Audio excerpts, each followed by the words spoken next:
Olá, meus amigos, minhas amigas. Eu sou o professor Vinícius e este é o canal Meio Milhão Nunca Mais. Hoje eu vou falar um pouco sobre os protestos que aconteceram em diversas regiões do país.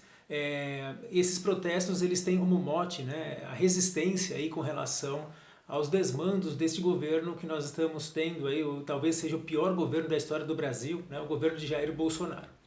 Aqui no caso da cidade de São Paulo, os protestos eles se concentraram na região da Avenida Paulista, tinha uma concentração considerável de gente, né? E segundo o site do portal G1, não é um dos mais confiáveis, mas é o que eu tenho aqui em mãos, né? Traz a seguinte informação. A concentração começou por volta das 14 horas desse sábado no vão livre do MASP, local tradicional dos protestos, né?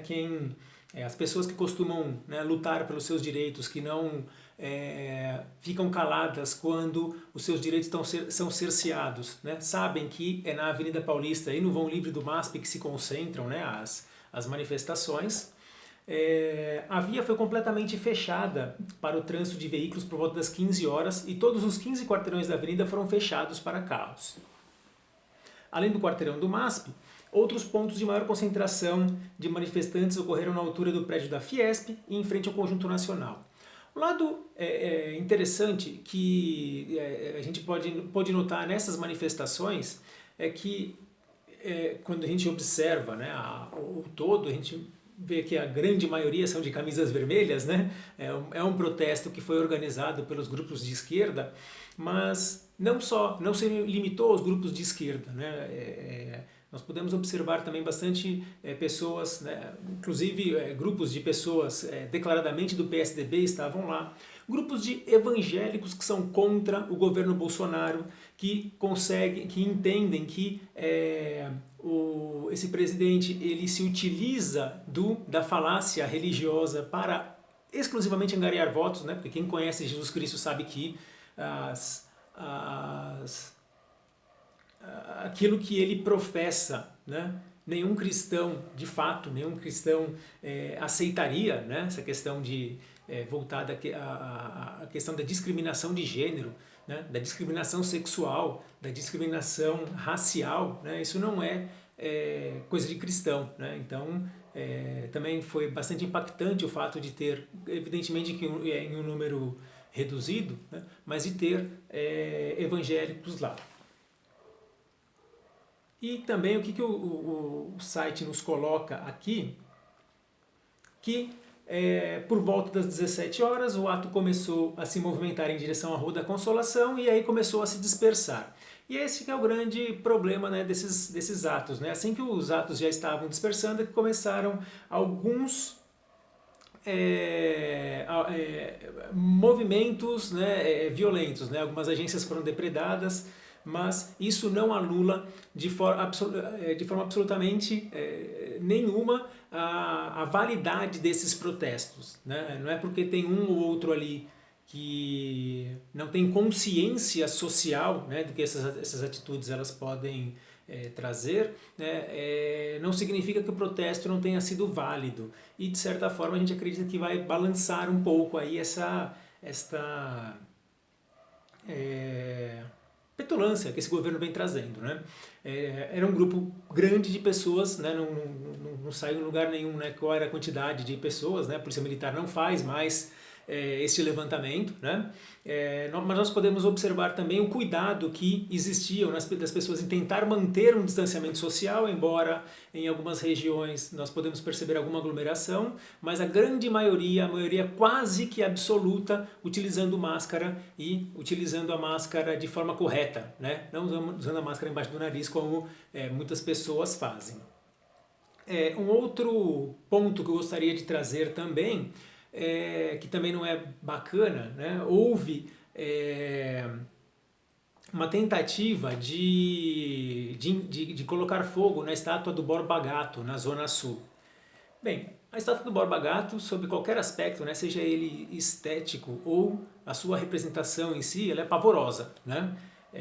Principalmente para a comunidade afrodescendente e para a comunidade indígena, né? Por tudo aquilo que o Borba Gato representou na história do Brasil. Né?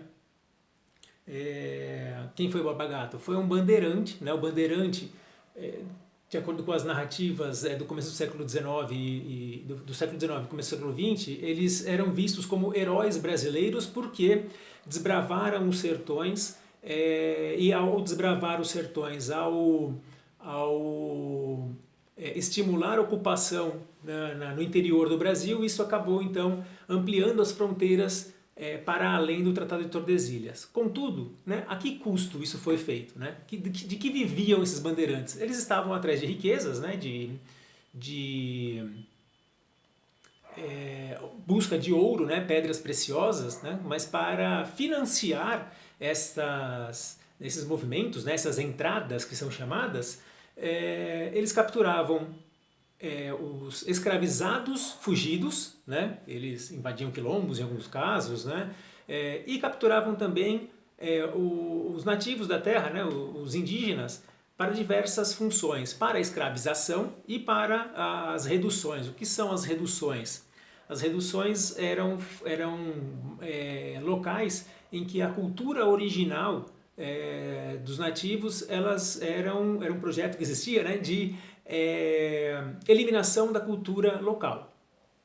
Então esses indígenas eles eram levados para essas reduções e lá eles eram catequizados, né, eles eram vestidos, era ensinado a língua portuguesa, né, então existe hoje um revisionismo histórico que coloca que assim, aquele herói do passado, hoje ele não pode ser mais tão visto como tão herói assim. Embora sejam homens do seu tempo, eram homens do seu tempo que capturavam pessoas, né, torturavam pessoas, assassinavam pessoas. Né? Então, se naquele tempo justificava-se esse tipo de ação, hoje nós não podemos, né, considerar esse tipo de ação legítima, então a gente tem que sim fazer um revisionismo com relação a esses heróis do passado. De qualquer forma, a dilapidação, né, a depredação não se justifica. Né? Se eu não gosto daquela estátua, né, daquele monumento, do ponto de vista estético, porque ela é horrível, né, no meu ponto de vista, e tampouco do ponto de vista de sua representação, talvez tenha outras formas de nós conseguirmos fazer com que ela suma de lá, né? Talvez formas legais e menos violentas. Bom, foi isso, né? O protesto, né? Ele foi ótimo, ele foi excelente, ele foi bonito. Precisamos ser esta resistência, precisamos estar nesta resistência, porque a ditadura, temos que pensar que ditadura nunca mais, fascismos nunca mais, 500 000 nunca mais. Obrigado e até a próxima.